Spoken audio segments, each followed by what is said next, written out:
अगर कभी आपके शहर पर न्यूक्लियर अटैक हो गया तो आप क्या करेंगे? सोचिए, एक पल में सब कुछ खत्म हो सकता है। घर, लोग, सपने, सब राख में बदल सकता है। लेकिन क्या वाकई आप कुछ कर सकते हैं ताकि जिंदा बच सकें?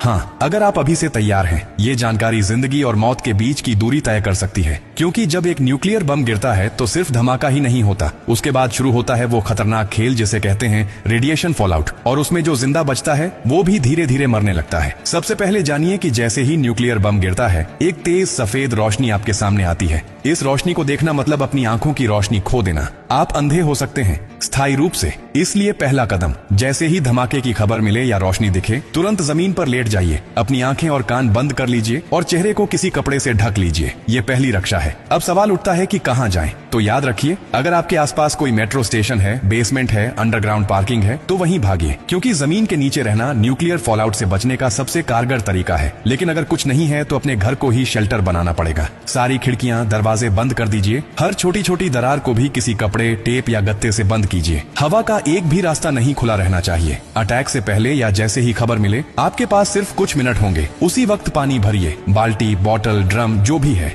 याद रखिए, अटैक के बाद पानी में रेडिएशन मिल सकता है। नल से पानी बिल्कुल मत पीजिए, इसीलिए पहले से स्टोर किया हुआ पानी ही जिंदगी बचाएगा। खाने के लिए ड्राई फूड रखें, बिस्किट, ड्राई फ्रूट्स, पैकेज्ड खाना जो बिना पकाए खाया जा सके। अगर गलती से आप बाहर थे और रेडिएशन में एक्सपोज हो गए तो जैसे ही अंदर आए, कपड़े उतारिए, उन्हें एक पॉलिथीन में बंद कर दीजिए और खुद को साबुन और स्टोर किए हुए पानी से अच्छे से धोइए। याद रहे, नल का पानी नहीं, सिर्फ स्टोर किया हुआ पानी इस्तेमाल करना है। न्यूक्लियर ब्लास्ट के बाद सबसे खतरनाक समय होता है पहला 24 घंटा। इस दौरान बाहर जाना मतलब मौत को बुलावा देना। इसीलिए 24 घंटे अपने शेल्टर से बाहर बिल्कुल मत निकलिए। अगर सरकार की तरफ से संपर्क हो जाए तो निर्देशों का पालन कीजिए। लेकिन अगर कोई सूचना नहीं मिले तो कम से कम 72 घंटे तक बाहर मत निकलिए। 3 दिन, सिर्फ 3 दिन अगर आपने सही तरीके से बिता लिए तो जान बच सकती है। और हाँ, टेक्नोलॉजी की भी तैयारी कर लीजिए। न्यूक्लियर अटैक के बाद एक इलेक्ट्रोमैग्नेटिक पल्स EMP उठती है, जो आपके मोबाइल, लैपटॉप, इलेक्ट्रॉनिक चीजें सब खराब कर सकती है। इसलिए एक पुराना एंड्रॉइड फोन, एक पावर बैंक और एक वॉकी टॉकी को एल्यूमिनियम फॉइल में लपेटकर किसी स्टील बॉक्स में रखें।